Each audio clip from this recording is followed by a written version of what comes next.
Buenos días con todos y bienvenidos a un nuevo episodio de nuestros estudios de las raíces hebreas de las Sagradas Escrituras.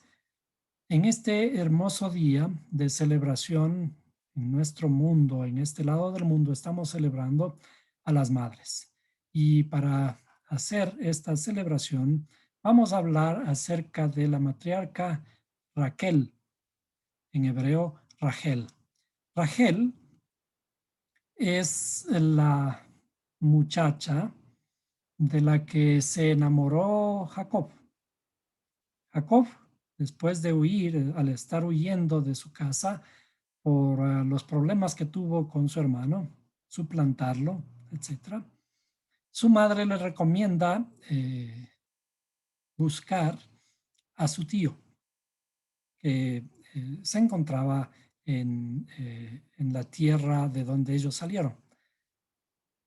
Su tío Labán eh, tenía, tenía unas 2 hijas y tenía ovejas y grandes fortunas. Así que llega Jacob y al llegar a ese lugar se acerca a un pozo para esperar a que alguien le dé de tomar agua. Entonces, en ese momento aparece Raquel, en hebreo Rachel, y le pide que le dé de beber. Pero apenas ve a Raquel, Jacob se enamora. El verso dice que y se enamoró Jacob de Raquel y la besó. Entonces fue una especie de amor a primera vista. La historia con todos sus detalles la podemos leer en el libro del Génesis y es una historia bastante conocida y alguna vez hemos hablado acerca de ello, pero es curioso en el sentido de que cuando se enamora de Raquel, está hablando ahora con su suegro Labán y le propone, le dice, bueno, mira, yo soy tu pariente y no tengo nada, he venido sin nada, tuve que salir huyendo. De manera que no tengo nada para darte, pero yo quiero casarme con tu hija Rachel. ¿Qué debo hacer? Entonces convienen los dos en que debe él trabajar 7 años para merecer casarse con Rachel. Llega el tiempo, pasados los 7 años, hacen la boda, el suegro le organiza la boda y como todas las bodas se hacen en la noche se casan y Labán le entrega a la primera hija Lea en vez de Rachel. Debe ser que en aquella costumbre, ¿cierto? Las bodas al ser la noche y las muchachas tenían que cubrirse y no se les veía, eh, Jacob no pudo determinar con quién se estaba casando. Inclusive en la noche de bodas, él no se dio cuenta y únicamente se da cuenta al amanecer. Al amanecer, cuando ya hubo luz para mirar, él se da cuenta de que la muchacha con la que se había casado no era la que él quería. Se había casado con Lea. Entonces él se levanta airado y se va a, a su suegro a reclamarle y le dice, ¿por qué me has hecho esto? Convinimos en que tenía que trabajar 7 años por eh, tu hija y ahora tú me has entregado a tu hija mayor. Y entonces el suegro le dice, no es costumbre aquí entre nosotros entregar a la segunda hija sin haber casado primeramente a la primera. Es curioso cómo es que no discutieron este problema al inicio, ¿no? Y así él hubiera sabido de qué tenía que hacer. Y seguramente debieron tener alguna discusión, pero después convienen en que para casarse con la que él amaba, la muchacha que él amaba, tenía que trabajar 7 años más. Así que él acepta eso, pasa el tiempo de su, me parece que son 7 días del matrimonio, y luego le entrega a Raquel, pero tiene que trabajar 7 años más por Raquel. Entonces, en total tuvo que trabajar 14 años para poder merecer a Raquel. Esto hablando rápidamente, pero vamos ahora a determinar de qué se trata la historia. La historia, los sabios dicen que la muchacha Rachel significa el habla, es el símbolo del habla. Y Lea simboliza el pensamiento. Entonces, cuando comenzamos a interpretar la historia, ¿por qué estos 14 años? Jacob, Jacob en hebreo, Jacob tiene que trabajar por Raquel o Rachel en hebreo, y porque esa es la muchacha que él le gusta. Nosotros sabemos que Jacob es el símbolo de nosotros mismos, de nuestra interioridad, de nuestro egoísmo, que tiene que ser trabajado. Entonces, nosotros, ¿qué es lo que más nos gusta hacer? Después de que hemos aprendido a hablar, lo que más nos gusta hacer es hablar. Entonces, ¿te gusta hablar? Tienes que trabajar 7 años para construir el habla.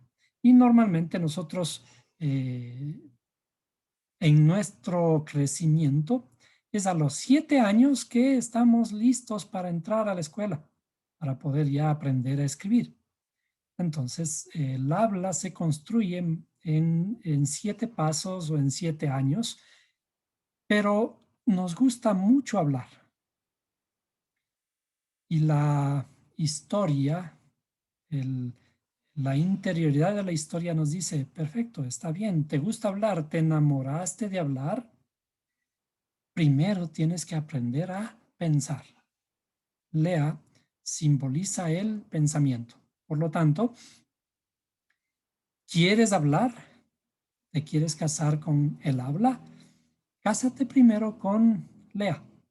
Es decir, aprende primero a pensar. Es decir, aquellas veces que nosotros estamos acostumbrados a decir cualquier cosa, cuando sale algún tema, nosotros estamos listos para hablar, ¿cierto? ¿Qué tenemos que hacer? ¿Qué tenemos que ejercitar?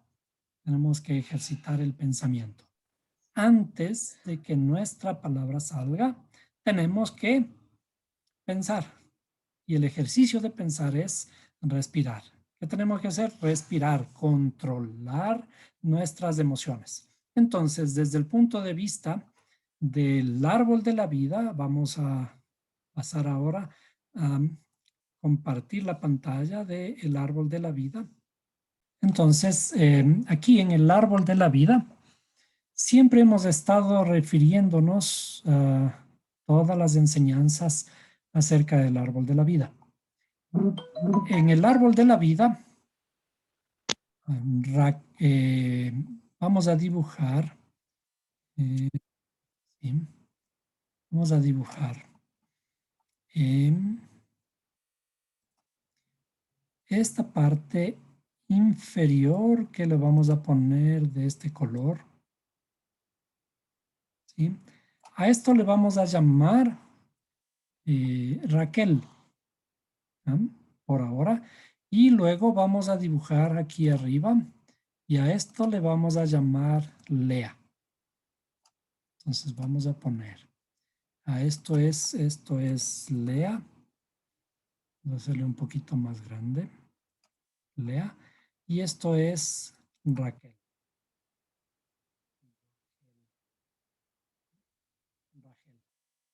Rachel simboliza todos los atributos emocionales de nuestra interioridad.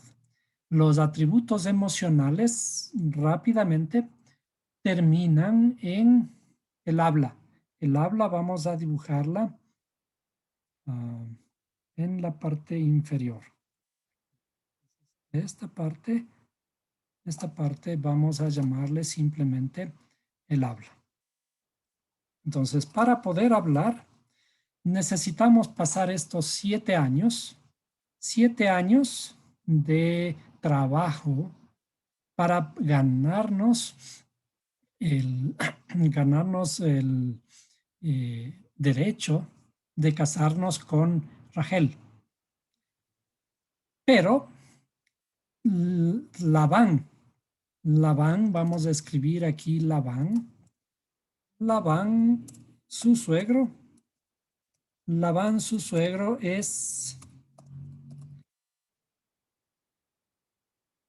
simboliza la luz blanca.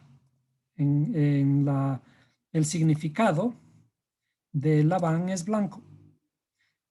Labán simboliza la luz completa del Creador. Entonces, Labán le juega una pasada, le juega una broma muy pesada a Jacob y le dice, no se puede aquí entregar a la segunda hija sin haber entregado a la primera.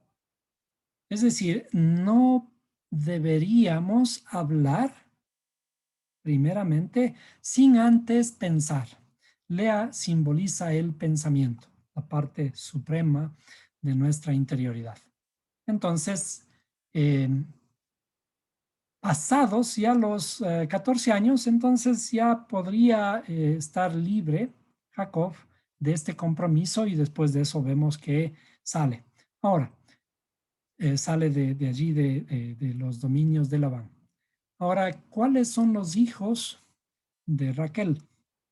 En la escritura, nosotros conocemos que de Raquel vienen José y Benjamín. José y Benjamín. Pero aquí hay un dato curioso. Después de José haberse ido a Egipto, él creo que no conoció a Benjamín. Pero cuando Raquel estaba embarazada de Benjamín, en el camino a Éfrata, que dice la escritura que Éfrata es llamada también Belén, en el camino como a media legua de Éfrata, dio a luz a Benjamín, pero allí murió. Es decir, la muchacha no pudo sobrevivir a este parto, al parto de Benjamín. Entonces, quedaron los dos hijos, José y Benjamín. Y hay una historia o hay un relato del profeta Ezequiel, del profeta Jeremías. Del profeta Jeremías que se refiere a Raquel y dice de esta forma en Jeremías 31:15. Así dijo el Señor, voz que fue oída en Ramá, llanto y lloro amargo. Raquel, que lamenta por sus hijos, no quiso ser consolada acerca de sus hijos porque perecieron. Dice, no quiso ser consolada acerca de sus hijos porque perecieron. Es decir, esto es una profecía, no en el sentido que habíamos aprendido de profecía, de adivinanzas, de predecir el futuro y cosas parecidas, sino la profecía en términos de las raíces hebreas es la revelación de la luz en nuestra propia interioridad. ¿Qué pasó con Raquel?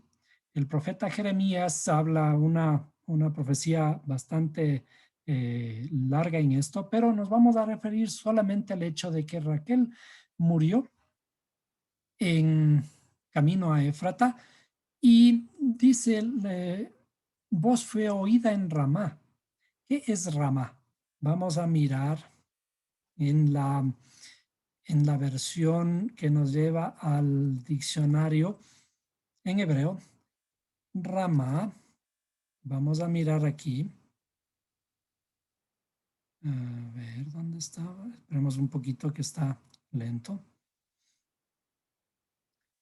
Dice una voz que fue oída en Ramá, llanto y lloro amargo. Un momentito. Siempre es bueno de que nosotros miremos con detenimiento las palabras, ¿no? Lo relacionado a la historia para que podamos tener una visión más profunda de todo lo que estamos estudiando. Ramá dice, aquí aparece como un lugar, pero las mismas letras tienen otro significado que dice altura. Ramá significa altura. Es un lugar alto. Entonces, es lo que está ocurriendo aquí cuando la escritura dice, voz fue oída en Ramá.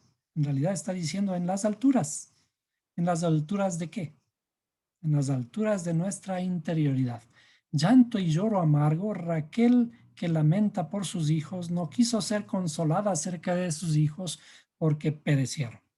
Un poquito nos vamos a referir a esto porque es un asunto bastante complejo, pero en relación a cómo estábamos hablando en la estructura del árbol de la vida, hemos dicho que aquí hay siete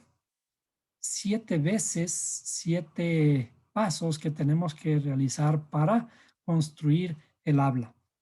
Y otros 7 pasos más antes de que podamos hablar correctamente. Es decir, el proceso del habla implica una introspección. La introspección que aparece en la historia, tienes que casarte primero con Lea y después con Rachel. Este proceso es curioso porque decíamos aquí hay 7. 7 veces me tengo que casar, vamos a poner otra vez. 7 veces, 7 años,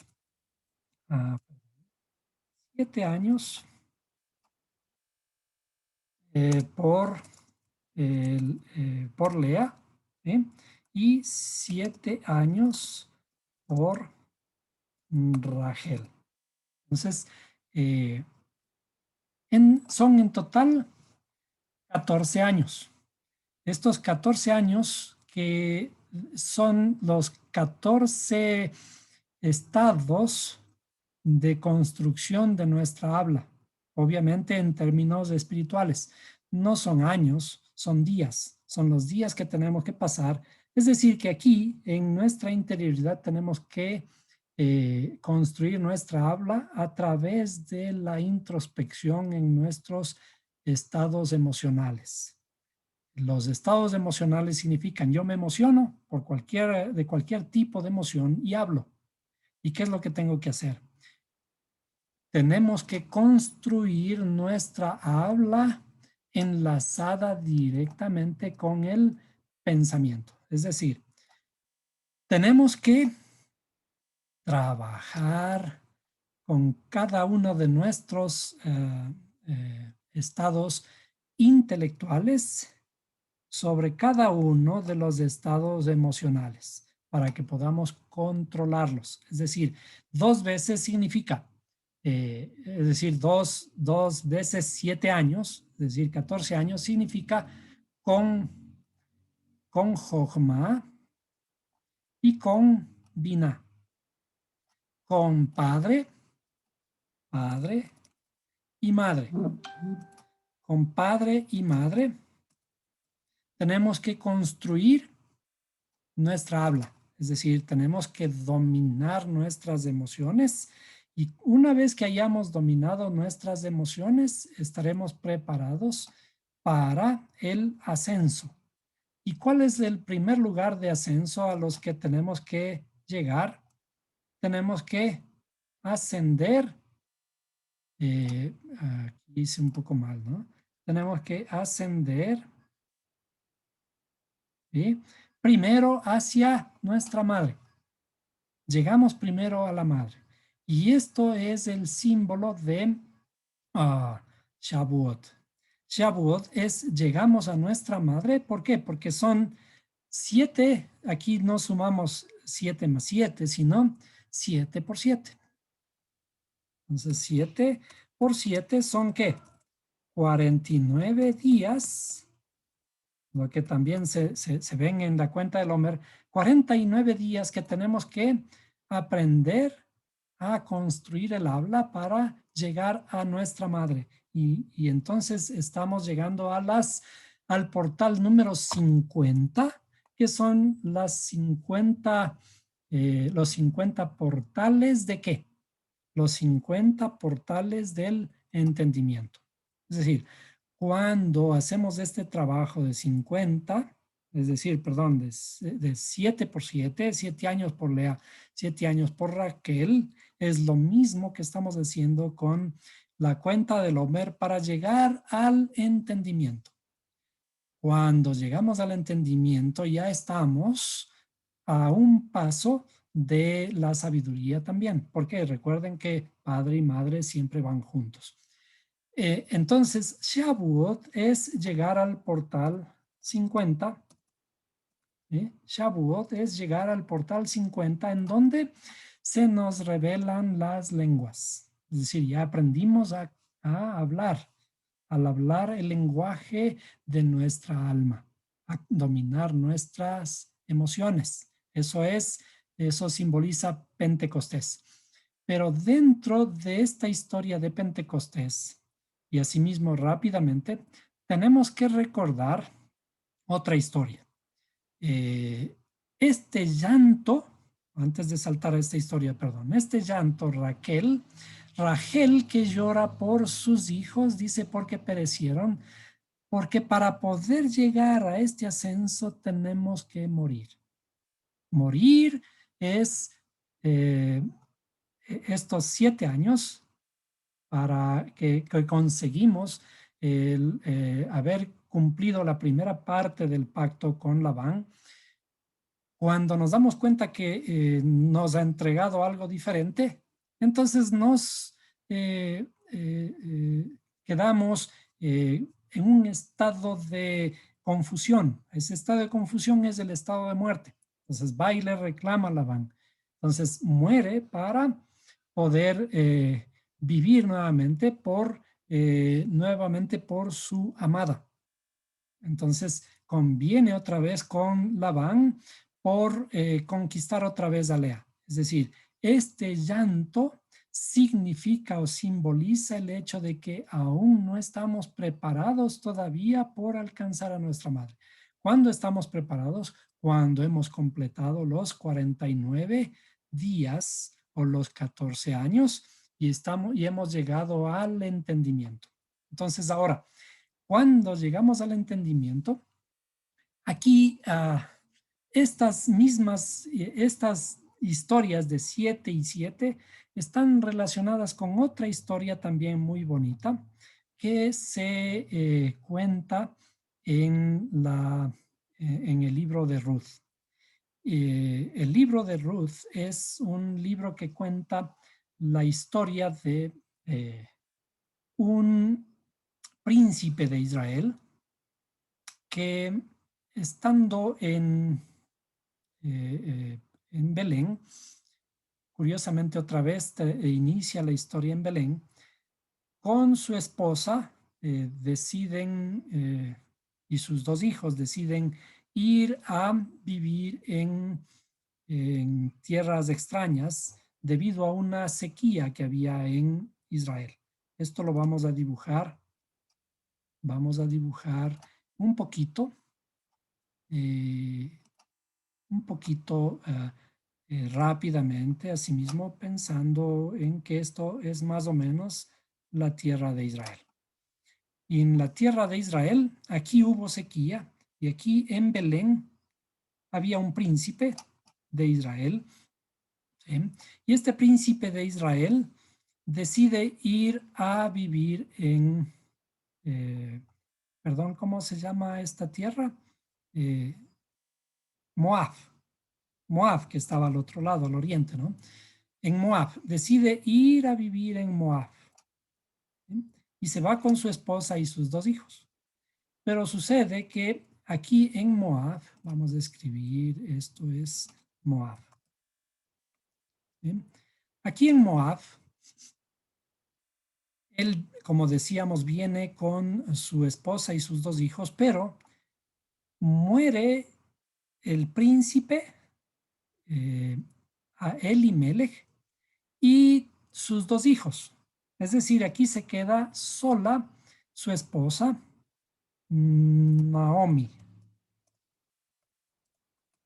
su esposa Naomi, como le tradujeron Noemi, la única que sobrevivió de esa familia, pero estos 2 hijos ya se habían casado con unas 2 moabitas. Las 2 moabitas, una de ellas era de nombre Ruth, ¿sí? Ruth. Y nos vamos a dedicar solamente a Ruth. Ruth,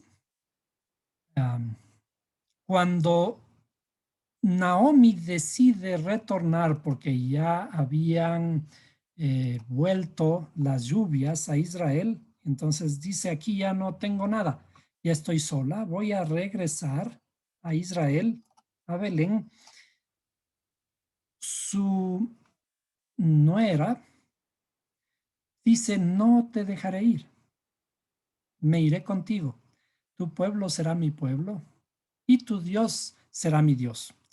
Entonces aquí pasa Ruth a formar parte del pueblo de Israel con esta confesión primero y con el retorno. Cuando Naomi y Ruth retornan a Israel, y allí la historia es muy bonita, que la podremos seguir analizando. Es muy bonita porque regresan y aquí Ruth, que se quedó viuda, tiene que ser redimida. Aquí aparece el término redención. El término redención en función de tiene que encontrar un esposo, que un esposo de su familia cercana, de la familia cercana de su ex esposo, tiene que redimirla, es decir, tiene que tomarla como esposa. Entonces, el proceso de la redención es o está ligado estrechamente al matrimonio. El proceso de la redención de nuestras almas está simbolizado estrechamente por el matrimonio. ¿Qué podemos decir en dónde aparecen aquí, dónde está el enlace de Ruth con lo que estábamos hablando de los 7 años que tiene que trabajar por Raquel y después otra vez 7 años más por la esposa amada? Vamos a escribir, Ruth en hebreo. Entonces, si escribimos Ruth, Ruth se escribe de esta forma, ¿sí? Ruth se escribe Resh, Baf y Taf. Bien, hagamos una gematria de Ruth. Entonces vamos a poner aquí. Esto vale 400, esto vale 6 y esto vale 200. ¿Cierto? ¿Cuál es el valor total? ¿Cuál es el valor total de la palabra Ruth? Serían 606. ¿Qué nos dice 606? toda la Torá está escrita y en toda la Torá se han revelado 613 misbot o mandatos.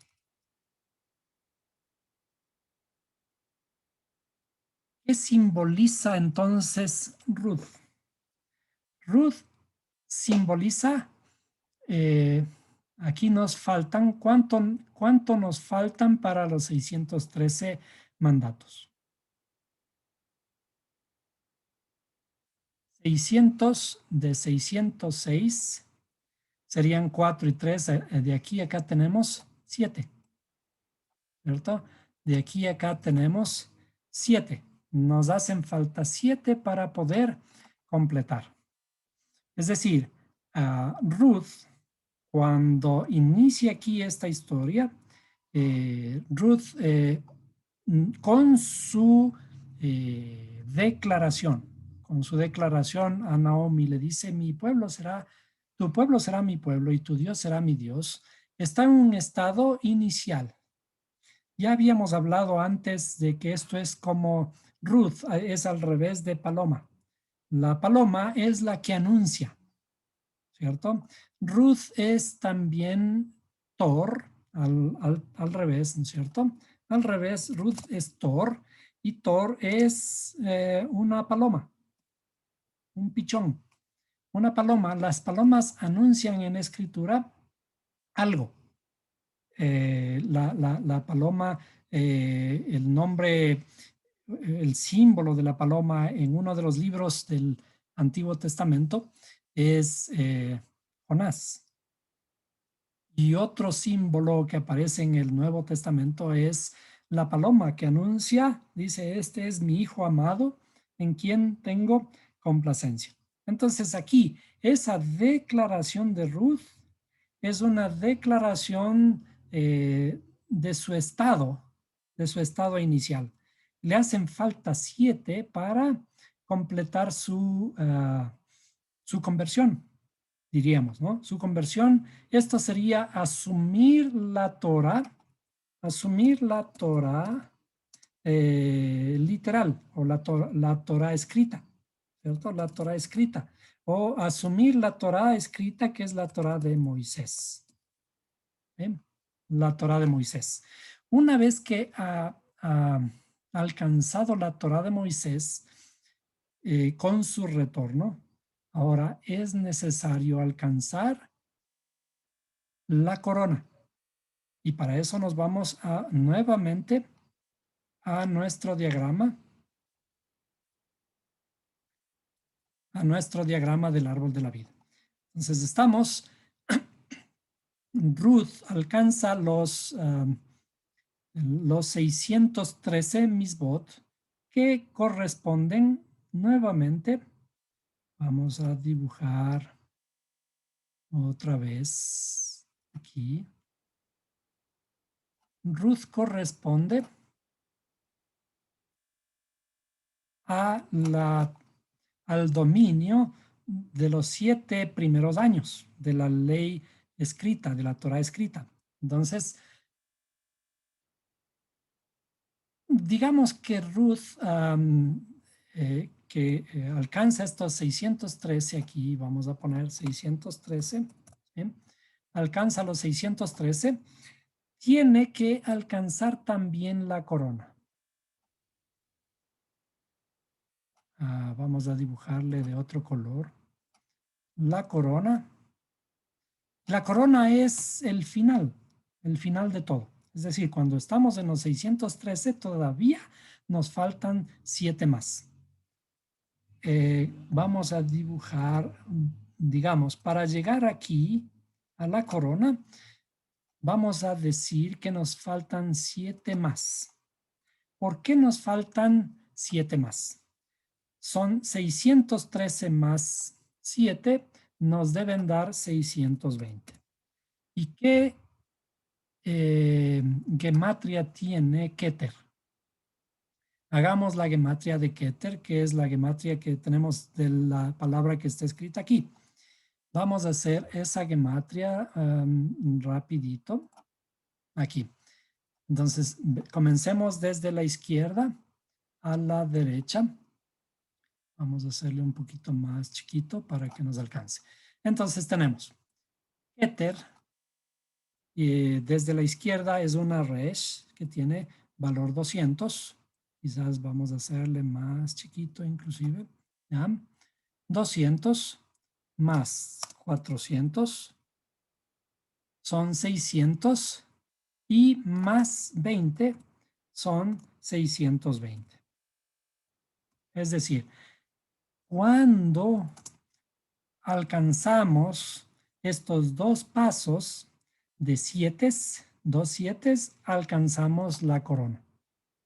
Es decir, trabajamos 7 años por Lea, es decir, nos enseñan a pensar y después de haber aprendido a pensar ya aprendemos a hablar y esto nos lleva directamente a la corona.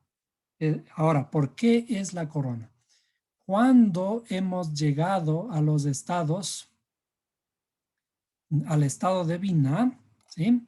Y al estado de, porque van juntos, al estado de Jochma, estos dos juntos, ¿qué ocurre cuando padre y madre están juntos? Cuando padre y madre están juntos, forman un hijo. Voy a dibujarle un poquito mejor, un poquito más centrado, así. Cuando padre y madre se juntan, producen un hijo. Pero este hijo es el reflejo de la corona. Cuando estamos en Da'at, en el conocimiento, estamos también en la corona, porque son como un espejo, son como, aquí hay como un espejo, nos vemos arriba por un instante. Entonces, cuando llegamos a la culminación de este trabajo, de nuestra habla, esa habla se manifiesta finalmente en este hijo que estamos construyendo, en el fruto de nuestra habla, y eso es llegar a la corona. Pero llegar a la corona, como nosotros hemos estado estudiando un poquito, aquí, al crear un hijo, el hijo es una letra Nun, ¿sí? Y la letra Nun se escribe, vamos a ponerla un poquito más grande, la letra Nun está por aquí, está escrita aquí. La letra Nun se escribe, sí, vamos a hacerle más grande. La letra Nun, y esa letra Nun en el alfabeto paleohebreo, en el paleohebreo, el hebreo muy antiguo, tiene una forma de un espermatozoide. El espermatozoide es quien finalmente es la corona nuestra, el fruto de nuestro trabajo, el fruto de conquistar a nuestra mujer, a la que más amamos. A la que más amamos es Raquel. Raquel es la que nos enamoramos a la primera vista. Y no está mal, lo que está mal es de que tenemos que trabajar y trabajar y trabajar. A la final son 14 años, pero la culminación de ese trabajo es el habla. Finalmente hablamos y esa habla está simbolizado por el fruto o el hijo y el fruto o el hijo es como el espermatozoide que corona y finalmente inclusive traspasa la división que existe entre el lugar santo y el lugar santísimo. Aquí hay una cortina, ¿recuerdan? Esa cortina es la división que existe entre el lugar santo y el lugar santísimo, o lo que es lo mismo entre nuestra habla y nuestros pensamientos. ¿Qué tenemos que hacer en realidad? Coronar la conquista de esa mujer significa esa noche de bodas en la que El sumo sacerdote, ¿se acuerdan que el sumo sacerdote tiene que casarse con una virgen? ¿Sí? Ups, perdón. El sumo sacerdote tiene que casarse con una virgen. ¿Sí? Esa virgen es virgen, ¿por qué? Porque tiene un velo, porque tiene una membrana que le separa, ¿sí? Porque no se ha roto, no hay una comunicación todavía entre lo corporal y lo espiritual, entre las emociones y el pensamiento. Es decir, una virgen simboliza el estado inicial en el que ya nos hemos preparado, ya tenemos las 613 misbot, ¿sí? Pero todavía no hemos alcanzado el pensamiento. El pensamiento tenemos que alcanzarlo con rompiendo los otros 7, ¿sí? Para alcanzar la corona, rompiendo la cortina que separa el lugar santo del lugar santísimo. Y este es una figura del momento sagrado, el momento más sagrado de todos, que es la noche de bodas. En la noche de bodas, la Virgen pierde su virginidad y de hecho, ¿cómo pierde su virginidad? Pierde su virginidad con sangre. Por lo tanto, ¿cuándo fue que se rompió, que se rasgó el velo que separaba el lugar santo del lugar santísimo? Con la muerte de Yahshua. La muerte de Yahshua, que es la muerte de qué?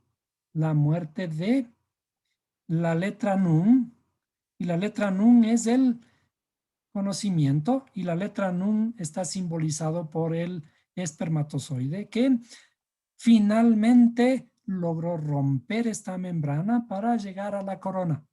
Y cuando ha llegado a la corona, encuentra al óvulo y es el único que rompe la membrana del óvulo y allí hay un destello de luz. Es decir, todo lo que estamos estudiando mediante historias está estrechamente relacionado con nuestra propia interioridad y está relacionado con inclusive nuestros propios procesos internos, con nuestros propios procesos físicos. ¿Sí? Cuando realizamos estos procesos físicos, tenemos que tener conciencia de todo lo que estamos realizando. Cuando estamos trabajando en nuestra integridad, esta virgen tiene que ser la que se casa con el sumo sacerdote. Es decir, el sumo sacerdote no podía casarse con nadie más que una virgen. ¿Por qué? Porque es la que resguarda la corona, el pensamiento. Y cuando nosotros hacemos este ejercicio de, de reflexión, ¿sí? Cuando reflexionamos nosotros mismos, cuando estamos inspirados, cuando tomamos este tiempo de reflexión, en este tiempo de reflexión tenemos que hacer uso de nuestro pensamiento.